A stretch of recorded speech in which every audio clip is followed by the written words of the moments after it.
എറണാകുളം ജില്ലയിലായിരുന്നു നാടിനെ നടുക്കിയ സംഭവം അരങ്ങേറിയത്.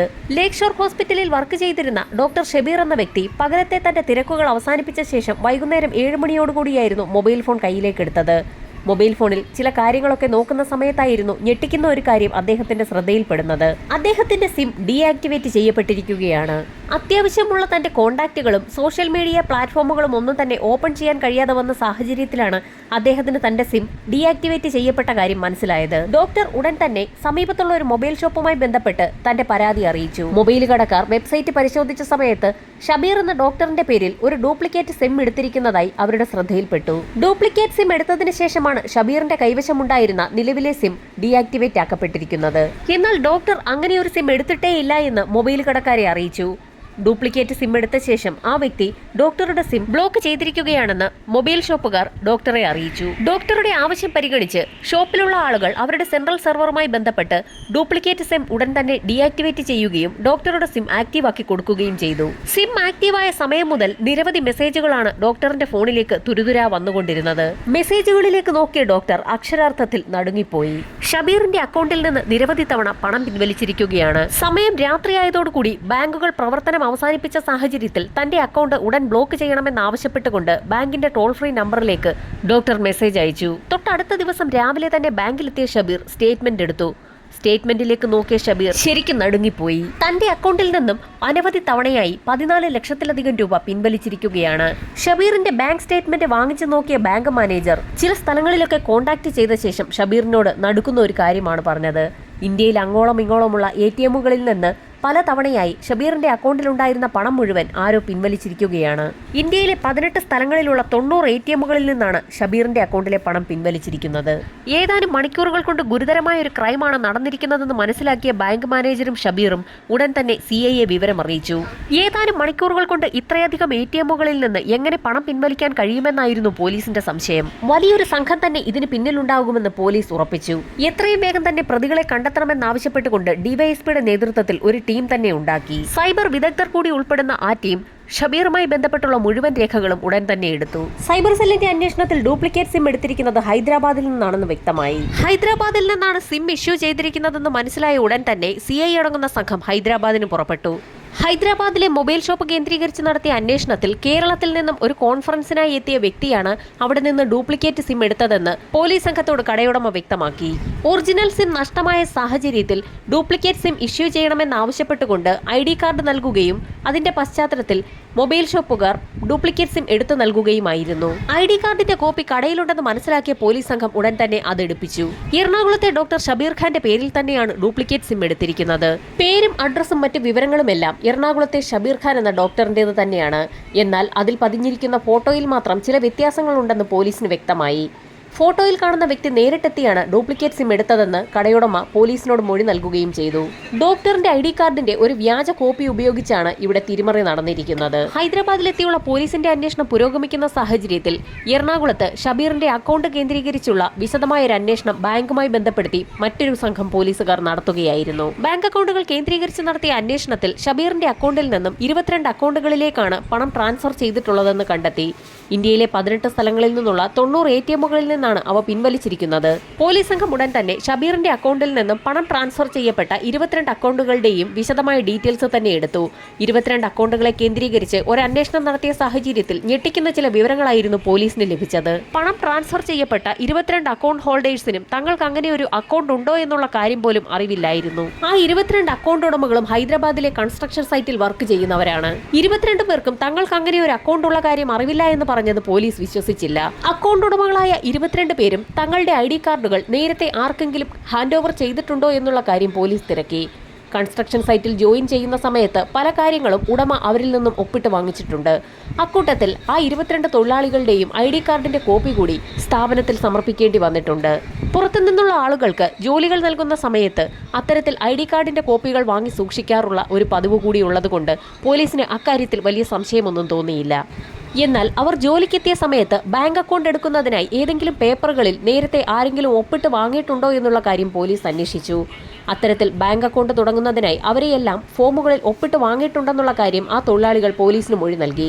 എന്നാൽ അക്കൗണ്ടിനുള്ള ഫോം ഫില്ല് ചെയ്ത് നൽകിയെങ്കിലും ബാങ്ക് അക്കൗണ്ട് വഴി അവരാരും പണം സ്വീകരിക്കാറില്ലായിരുന്നു. ജോലി ചെയ്തതിന്റെ കൂലി പണമായി തന്നെ കൈകളിൽ നൽകാറാണ് പതിവ്. അതുകൊണ്ട് തന്നെ അവരാരും തങ്ങളുടെ ബാങ്ക് അക്കൗണ്ടുകൾ ഉപയോഗിച്ചിട്ടുമില്ല. ജോലിക്കാർ അവിടെ എത്തുന്ന സമയത്ത് അവരുടെ ID കാർഡിന്റെ കോപ്പിയും മറ്റും വിവരങ്ങളുമൊക്കെ ശേഖരിച്ചു വെക്കുന്ന പതിവുണ്ട്.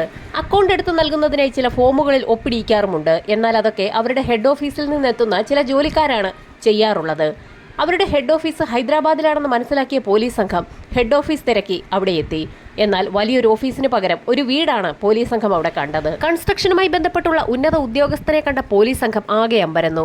2 കാലുകളും തളർന്ന് വർഷങ്ങളോളമായി കിടക്കയിൽ തന്നെ കിടപ്പിലായ ഒരു വ്യക്തിയായിരുന്നു അത്. പോലീസുകാർ പറയുന്ന കാര്യങ്ങളുമായി ഒന്നും അയാൾക്ക് യാതൊരു ബന്ധവും ഉണ്ടായിരുന്നില്ല. തന്റെ കമ്പനി തീർത്തും തകർച്ചയുടെ വക്കീലാണെന്നും തനിക്ക് എഴുന്നേറ്റ് നിൽക്കാൻ പോലും കഴിയാത്ത ഒരു വ്യക്തിയാണെന്നും കൂടി അയാൾ പോലീസിനോട് പറഞ്ഞു. എന്തോ ഒരു കബളിപ്പിക്കൽ നടന്നിട്ടുണ്ടെന്ന് പോലീസിന് വ്യക്തമായി. അവിടെ നിന്നും ഒന്നും കിട്ടില്ല എന്ന് മനസ്സിലാക്കിയ പോലീസ് സംഘം തീർത്തും നിരാശയോടുകൂടി ആ വീട് വിട്ടിറങ്ങി. പുറത്തേക്കിറങ്ങിയ പോലീസുകാരിൽ ഒരാൾ അപ്രതീക്ഷിതമായി ഒരു കാഴ്ച കണ്ടു. ആ വീടിന്റെ ജനാലയിൽ നിന്നും പോലീസിനെ തന്നെ നോക്കുന്ന 2 കണ്ണുകളായിരുന്നു അത്. ആ വീടിന്റെ ഒരു വശത്തുള്ള പാതി തുറന്ന നിലയിലുള്ള ജനാലയിലൂടെ ആരോ ഒരു വ്യക്തി പോലീസിനെ തന്നെ നോക്കുന്നുണ്ട്. പോലീസ് സംഘം ഉടൻ തന്നെ അതിവേഗം ആ മുറിക്കുള്ളിലേക്ക് എത്തി. അവിടെ 2 ചെറുപ്പക്കാരുണ്ടായിരുന്നു. ചെറുപ്പക്കാർക്ക് മുൻപിൽ 2 ലാപ്ടോപ്പുമുണ്ട്. ഒരു ചെറുപ്പക്കാരൻ ലാപ്ടോപ്പിൽ എന്തൊക്കെയോ ചെയ്തുകൊണ്ടിരിക്കുന്നുണ്ട്. കൂട്ടത്തിലുണ്ടായിരുന്ന മറ്റൊരു ചെറുപ്പക്കാരനാണ് പോലീസിനെ നിരീക്ഷിച്ചുകൊണ്ടിരുന്നത്.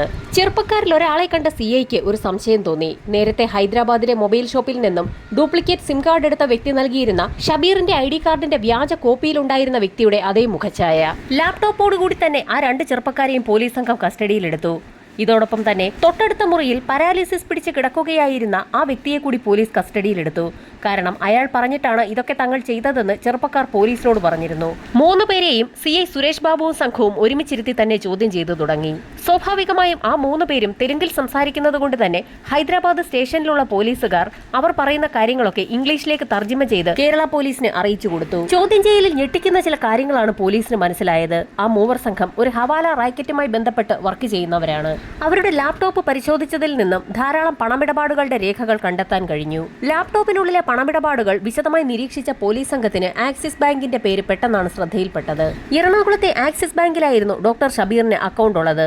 ആ അക്കൗണ്ടിലെ പണം ഇവിടെ 22 അക്കൗണ്ടുകളിലേക്ക് വന്നിട്ടുള്ളതായിട്ടുള്ള രേഖകൾ ലാപ്ടോപ്പിൽ നിന്നും പോലീസ് കണ്ടെത്തി. ആ അക്കൗണ്ടുമായി ബന്ധപ്പെട്ടുള്ള കാര്യങ്ങളൊക്കെ പോലീസ് സംഘത്തിനോട് ആ ചെറുപ്പക്കാർ വിശദമായി തന്നെ പറഞ്ഞു. ഹവാല ഇടപാടുമായി ബന്ധപ്പെട്ട് അവർക്ക് മുകളിലുള്ള ആളുകൾ ഇതുപോലെ പണം ഇട്ടുകൊടുക്കുന്നത് പതിവാണ്. ഇതോടൊപ്പം തന്നെ അവർ ചില ATM കാർഡുകൾ കൂടി ഈ ചെറുപ്പക്കാരെ ഏൽപ്പിക്കാറുണ്ട്. ആ ATM കാർഡുകൾ അവരുടെ മേലധികാരികൾ പറയുന്നതനുസരിച്ച് ഉപയോഗിക്കുകയാണ് ആ ചെറുപ്പക്കാർ ചെയ്യേണ്ടത്. ATM കാർഡുകളും നിർദ്ദേശങ്ങളും ലഭിച്ച് മണിക്കൂറുകൾക്കകം തന്നെ ആ സംഘം വിവിധ സ്ഥലങ്ങളിലെത്തി ATMകളിൽ നിന്ന് പണം പിൻവലിക്കുകയും ചെയ്യും. ക്യാഷായി ഇത്തരത്തിൽ പിൻവലിക്കുന്ന തുക അവരുടെ മേലധികാരികൾ പറയുന്ന സ്ഥലത്തെത്തി അവർക്ക് ഹാൻഡ് ഓവർ ചെയ്യണം. ഇവിടെ ഷബീറിന്റെ അക്കൗണ്ടിൽ നിന്ന് പിൻവലിച്ച തുകയും ക്യാഷായി തന്നെ അവരുടെ മേലധികാരികൾക്ക് കൈമാറിയിരിക്കുകയാണ്. അതിന് തക്കതായ പ്രതിഫലവും കിട്ടിയിട്ടുണ്ട്. പല സ്ഥലങ്ങളിലുള്ള ATMകളിൽ നിന്ന് പണം പിൻവലിക്കാൻ സഹായിച്ച സുഹൃത്തുക്കൾക്കും കൂടി ആ പ്രതിഫലം ഷെയർ ചെയ്യുന്നത് പതിവാണ്. ലഭിക്കുന്ന ATM കാർഡുകൾ ഉപയോഗിച്ച് അതിവേഗം തന്നെ വിവിധ സ്ഥലങ്ങളിലുള്ള ATMകളിൽ നിന്ന് പണം പിൻവലിച്ചു കൊടുക്കുന്ന ജോലി മാത്രമാണ് ഈ ചെറുപ്പക്കാർ ചെയ്തുകൊണ്ടിരിക്കുന്നത്. ATMകളിൽ നിന്ന് പണം പിൻവലിച്ചു കൊടുത്താൽ അതിനൊരു കമ്മീഷൻ നൽകുമെന്ന് പറഞ്ഞതുകൊണ്ട് തന്നെ ആ ജോലി കൃത്യമായി ചെയ്യുന്നതല്ലാതെ അതൊരു തട്ടിപ്പാണെന്ന് തങ്ങൾക്ക് ഇതുവരെ തോന്നിയിട്ടില്ല എന്നും ആ ചെറുപ്പക്കാർ പോലീസിന് മൊഴി നൽകി. സാധാരണയായി ഫോട്ടോ പതിച്ച ID കാർഡുകളാണ് മുകളിലുള്ള ആളുകൾ അവർക്ക് കൊടുക്കാറുള്ളത്. എന്നാൽ ഷബീറിന്റെ കാര്യത്തിൽ മാത്രമാണ് ഷബീറിന്റെ മുഖഛായയുള്ള മിർസ എന്ന യുവാവിനെ കൊണ്ട് ഫോട്ടോ എടുപ്പിച്ച് വ്യാജ ID കാർഡ് നിർമ്മിച്ച് സിം കാർഡ് എടുത്തിരിക്കുന്നത്. മിർസ എന്ന വ്യക്തി സ്വന്തം ഫോട്ടോ ഉപയോഗിച്ച് മറ്റൊരാളുടെ അഡ്രസ്സിൽ ID കാർഡ് എടുത്തപ്പോൾ അത് വ്യാജമാണെന്ന് അയാൾക്ക് മനസ്സിലായില്ല എന്ന് പറയുന്ന കാര്യം തീർത്തും അസ്വാഭാവികമാണെന്നും അതിലെന്തോ ചില കള്ളത്തരങ്ങൾ ഉണ്ടെന്നും പോലീസിന് മനസ്സിലായി. ഷബീർ എന്ന വ്യക്തിയുടെ ID കാർഡും സിമ്മും ഒക്കെ കളഞ്ഞുപോയി എന്ന് മുകളിൽ നിന്ന് പറഞ്ഞതുകൊണ്ടാണ് അത്തരത്തിലൊരു കാര്യം ചെയ്യാൻ താൻ നിർബന്ധിതനായതെന്നും മിർസ പോലീസിന് മൊഴി നൽകി. ഷബീറിന്റെ അക്കൗണ്ടിൽ നിന്ന് പിൻവലിച്ച പണം മുഹമ്മദ് അലി എന്ന വ്യക്തി ഹൈദരാബാദിലെത്തി അവരുടെ കയ്യിൽ നിന്നും വാങ്ങുകയായിരുന്നു. മുഹമ്മദ് അലി പലപ്പോഴും കൽക്കട്ടയിലാണ് ഉണ്ടാകാറുള്ളത്. ഈ സമയത്ത് ATMകളിൽ നിന്ന് പിൻവലിക്കുന്ന പണം സംഘങ്ങൾ കൽക്കട്ടയിലെത്തി മുഹമ്മദ് അലിക്ക് കൈമാറാറാണ് പതിവ്. ഏതു വിധേനയും മുഹമ്മദ് അലിയെ പിടികൂടണമെന്ന് തീരുമാനിച്ച കേരള പോലീസ് മിർസയുമായി ചേർന്ന് ഒരു പ്ലാൻ തയ്യാറാക്കി. CI അടങ്ങുന്ന സംഘം ആ 3 സംഘത്തിനെയും കൊണ്ട് അങ്ങനെ കൽക്കട്ടയിലെത്തി. കൽക്കട്ട റെയിൽവേ സ്റ്റേഷനിൽ വെച്ചാണ് സാധാരണയായി മുഹമ്മദ് അലിയെ മിർസ കണ്ടുമുട്ടാറുള്ളത്. പോലീസിന്റെ നിർദ്ദേശപ്രകാരം ചില അത്യാവശ്യ കാര്യങ്ങൾ സംസാരിക്കാനുണ്ടെന്ന് പറഞ്ഞുകൊണ്ട് തന്നെ മിർസ മുഹമ്മദ് അലിയെ കൽക്കട്ടയിലെ റെയിൽവേ റെയിൽവേ സ്റ്റേഷനിലേക്ക് വിളിച്ചു വരുത്തി. മിർസയുമായി പോലീസ് സംഘം റെയിൽവേ സ്റ്റേഷനിലെത്തി ഏതാനും മണിക്കൂറുകൾക്കകം തന്നെ മുഹമ്മദ് അലിയും അവിടെ എത്തി. മിർസയ്ക്കൊപ്പം ഉണ്ടായിരുന്ന വേഷം മാറിയ പോലീസ് സംഘത്തെ മുഹമ്മദ് അലി തിരിച്ചറിഞ്ഞതുമില്ല. ഏതാനും നിമിഷങ്ങൾക്കകം തന്നെ മുഹമ്മദ് അലിയെ പോലീസ് കസ്റ്റഡിയിലെടുത്തു. മുഹമ്മദ് അലിയും യഥാർത്ഥത്തിൽ ഹവാല പണമിടപാടിന്റെ ഒരു കണ്ണി മാത്രമാണ്. അയാൾക്ക് കിട്ടുന്ന ടാസ്കുകളാണ് അയാൾ മിർസയെപ്പോലുള്ള ആളുകൾക്ക് വീതം വെച്ച് കൊടുക്കുന്നത്. ഹവാല ഇടപാടുമായി ബന്ധപ്പെട്ട് നിരവധി ആളുകളാണ് ഇവർക്കൊപ്പമുള്ളത്. അതുകൊണ്ടാണ് ഒരേ സമയം 90 ATMകളിൽ നിന്നൊക്കെ പണം തട്ടിയെടുക്കാൻ ഇവർക്ക് കഴിയുന്നത്. മുഹമ്മദ് അലിയെ ചോദ്യം ചെയ്തപ്പോൾ ഞെട്ടിക്കുന്ന ചില വിവരങ്ങളാണ് പോലീസിന് ലഭിച്ചത്. മിർസയെ പോലെയുള്ള ആളുകൾ ATMകളിൽ നിന്ന് കളക്ട് ചെയ്യുന്ന പണം മുഹമ്മദ് അലിയെ ഏൽപ്പിക്കും. അയാളുടെ കമ്മീഷൻ എടുത്ത ശേഷം മുഹമ്മദ് അലി ആ പണം കൽക്കട്ടയിൽ തന്നെയുള്ള അയൻ മുഖർജി എന്നൊരു വ്യക്തിക്കാണ് കൈമാറാറുള്ളത്. ഹവാല ഇടപാടുമായി ബന്ധപ്പെട്ട് ഏറ്റവും താഴേക്കിടയിലുള്ള വ്യക്തികൾക്ക് അവർക്ക് മുകളിലുള്ള വ്യക്തികളെക്കുറിച്ച് ഒരറിവും ഉണ്ടായിരിക്കുകയില്ല. ഒരു തരത്തിലും പോലീസ് അന്വേഷണം മുകൾ തട്ടിലുള്ള ആളുകളിലേക്ക് എത്താതിരിക്കാൻ വേണ്ടിയാണ് അവർ ഇത്തരത്തിലുള്ള ഇടപാടുകൾ നടത്തുന്നത്. യഥാർത്ഥത്തിൽ മുഹമ്മദ് അലിക്ക് അയാൾക്ക് മുകളിലുള്ള മുഖർജി എന്ന വ്യക്തിയെ അങ്ങനെ അങ്ങ് കോണ്ടാക്ട് ചെയ്യാൻ കഴിയുമായിരുന്നില്ല. താഴേക്കിടയിലുള്ള കണ്ണികൾക്ക് മുകളിലോട്ടുള്ള ആളുകളെ അങ്ങനെ അങ്ങ് കോണ്ടാക്ട് ചെയ്യാൻ കഴിയില്ല. മുകളിലുള്ള വ്യക്തികൾ അവർക്ക് താഴെയുള്ള ജോലിക്കാർക്ക് പല ടാസ്കുകളും കൊടുക്കാറാണ് പതിവ്. അതുകൊണ്ട് തന്നെ മുഖർജി മുഹമ്മദ് അലിയെ വിളിക്കുന്നതും കാത്ത് പോലീസ് സംഘം ഇരുന്നു. പോലീസ് സംഘം അങ്ങനെ കാത്തിരിക്കുന്ന സമയത്താണ് മുഖർജിയുടെ ഒരു ഫോൺ കോൾ മുഹമ്മദ് അലിയെ തേടിയെത്തുന്നത്. കൽക്കട്ടയിലെ തന്നെ ഹൗറ ബ്രിഡ്ജിന് സമീപത്തുള്ള ഒരു പാർക്കിൽ വൈകുന്നേരം 4 മണിയോടുകൂടി മുഹമ്മദ് അലി എത്തണമെന്നായിരുന്നു മുഖർജി ഫോണിൽ പറഞ്ഞത്. വേഷം മാറിയ പോലീസ് സംഘം മുഹമ്മദ് അലിയുമായി മുഖർജിയെ പിടികൂടാനായി ഹൗറ ബ്രിഡ്ജിന് സമീപമെത്തി. വൈകുന്നേരം 4 മണി പിന്നിട്ട സമയത്ത് തന്നെ പറഞ്ഞതുപോലെ മുഖർജി സ്ഥലത്തെത്തി. വേഷപ്രച്ഛന്നരായി നിന്നിരുന്ന കേരള പോലീസ് അതിവിദഗ്ധമായി തന്നെ അയൻ മുഖർജിയെ പിടികൂടി. മുഖർജിയെ കസ്റ്റഡിയിലെടുത്ത് പോലീസ് സംഘം വിശദമായി തന്നെ ചോദ്യം ചെയ്തെങ്കിലും പ്രതീക്ഷയ്ക്ക് വകയുള്ളതൊന്നും തന്നെ പോലീസിന് മുഖർജിയിൽ നിന്ന് ലഭിച്ചില്ല. പക്ഷേ അയാളുടെ മൊബൈൽ ഫോൺ കേന്ദ്രീകരിച്ച് അന്വേഷണം നടത്തിയപ്പോൾ അയാളുടെ ഒരു മെയിലിലേക്ക് വന്ന ചില മെസ്സേജുകൾ പോലീസിന്റെ ശ്രദ്ധയിൽപ്പെട്ടു. ഫെലിക്സ് എന്ന വ്യക്തിയുടെ മെയിലുകളാണ് മുഖർജിയുടെ ഫോണിലേക്ക് വന്നിരിക്കുന്നത്. അയാളാണ് തങ്ങൾക്ക് നിർദ്ദേശങ്ങൾ നൽകുന്നതെന്ന് മുഖർജി പോലീസിന് മൊഴി നൽകി. എന്നാൽ ഫെലിക്സിനെ നേരിട്ട് കണ്ടുള്ള പരിചയമൊന്നും മുഖർജിക്കില്ല. മെയിലിലൂടെ മാത്രം പരിചയമുള്ള ഫെലിക്സ് നൽകുന്ന നിർദ്ദേശങ്ങളാണ് മുഖർജിയും അയാൾക്ക് താഴെയുള്ള മറ്റുള്ള ആളുകളും അനുസരിക്കുന്നത്. പോലീസിന് തീർത്തും അമ്പരപ്പാണ് അക്കാര്യത്തിൽ തോന്നിയത്. ഫെലിക്സ് എന്ന വ്യക്തിയെക്കുറിച്ച് കേട്ടപ്പോൾ തന്നെ ഹൈദരാബാദ് പോലീസിനൊരു സംശയം തോന്നി. ഫെലിക്സ് എന്ന വ്യക്തി ഹൈദരാബാദ് ജയിലിലാണ് യഥാർത്ഥത്തിൽ ഉള്ളതെന്ന് പോലീസ് സംഘം കേരള പോലീസിന് നിർദ്ദേശം നൽകി. ഹവാല ഇടപാടുമായി ബന്ധപ്പെട്ട ഒരു ഫെലിക്സ് കുറെ കാലങ്ങളായി ഹൈദരാബാദ് പോലീസിന്റെ തന്നെ കസ്റ്റഡിയിലാണ്. കൽക്കട്ടയിൽ നിന്നും പോലീസ് സംഘം ഫെലിക്സിനെ കാണുന്നതിനായി ഹൈദരാബാദിലേക്ക് പുറപ്പെട്ടു. കാലങ്ങളോളമായി ജയിലിൽ കഴിയുന്ന ഫെലിക്സിനെ പോലീസ് സംഘം വിശദമായി തന്നെ ചോദ്യം ചെയ്തു. എന്നാൽ മുഖർജി എന്നൊരു വ്യക്തിയെ തനിക്ക് പരിചയമില്ല എന്നും പോലീസ് പറയുന്ന കാര്യങ്ങളൊന്നും തനിക്ക് മനസ്സിലാകുന്നില്ല എന്നും അയാൾ പറഞ്ഞു. ഫെലിക്സിന്റെ അക്കൗണ്ടിൽ നിന്ന് നിരവധി മെയിലുകൾ പോയിട്ടുണ്ടെന്ന് പോലീസ് പറഞ്ഞപ്പോൾ താൻ കാലങ്ങളോളമായി ജയിലിലാണെന്നും ജയിലിൽ കിടക്കുന്ന താൻ എങ്ങനെയാണ് ആളുകൾക്ക് മെയിൽ അയക്കുന്നതെന്നും ഫെലിക്സ് തിരിച്ച് പോലീസിനോട് ചോദിച്ചു. അത് ശരിയാണെന്ന് തോന്നിയ പോലീസ് സംഘം ഫെലിക്സിന്റെ മെയിൽ വിശദമായി തന്നെ സൈബർ സെല്ലിന്റെ സഹായത്തോടു കൂടി പരിശോധിച്ചു. എന്നാൽ ഫെലിക്സിന്റെ മെയിലിൽ നിന്നും അയാൾ സ്ഥിരമായി മുഖർജിയെ കോൺടാക്ട് ചെയ്തതിന്റെ എല്ലാ തെളിവുകളും പോലീസ് നേരിട്ട് കണ്ടതാണ്. എന്നിട്ടും തങ്ങൾക്ക് എവിടെയാണ് തെറ്റുപറ്റിയതെന്ന് പോലീസ് വിശദമായി തന്നെ ഒന്ന് ചിന്തിച്ചു. സൈബർ സെല്ലിന്റെ അന്വേഷണത്തിൽ ഞെട്ടിക്കുന്ന ചില കാര്യങ്ങളാണ് കണ്ടെത്താൻ കഴിഞ്ഞത്. ഫെലിക്സ് എന്ന വ്യക്തിയുടെ മെയിൽ ID ഹാക്ക് ചെയ്ത് മറ്റാരോ ഉപയോഗിക്കുകയാണ്.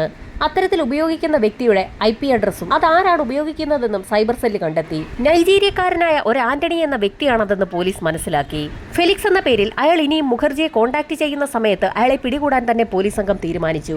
ആന്റണിയുടെ മെയിലിനായി കേരള പോലീസ് ഒരാഴ്ച ഹൈദരാബാദിൽ കാത്തിരുന്നിട്ടും ഒരു ഫലവും ഉണ്ടാകാത്ത സാഹചര്യത്തിൽ കസ്റ്റഡിയിൽ ലഭിച്ച പ്രതികളുമായി പോലീസ് സംഘം എറണാകുളത്തേക്ക് തന്നെ മടങ്ങി. പ്രതികളെ കസ്റ്റഡിയിലെടുത്ത് 90 ദിവസം പിന്നിട്ടിട്ടും ആന്റണി കോൺടാക്ട് ചെയ്യാത്ത സാഹചര്യത്തിൽ കേസ് ഫയൽ പൂർത്തിയാക്കാൻ പോലീസിന് കഴിയാതെ വന്നു. കുറ്റപത്രം കോടതിയിൽ സമർപ്പിക്കാൻ കഴിയാതെ വന്നതോടുകൂടി അറസ്റ്റ് ചെയ്യപ്പെട്ട എല്ലാ വ്യക്തികൾക്കും സ്വാഭാവികമായി കോടതി ജാമ്യം അനുവദിച്ചു.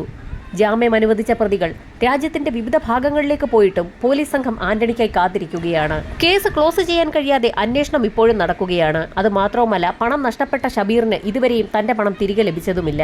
വൈകാതെ തന്നെ ആന്റണി വലയിൽ വീഴുമെന്ന് തന്നെ പ്രതീക്ഷിക്കാം.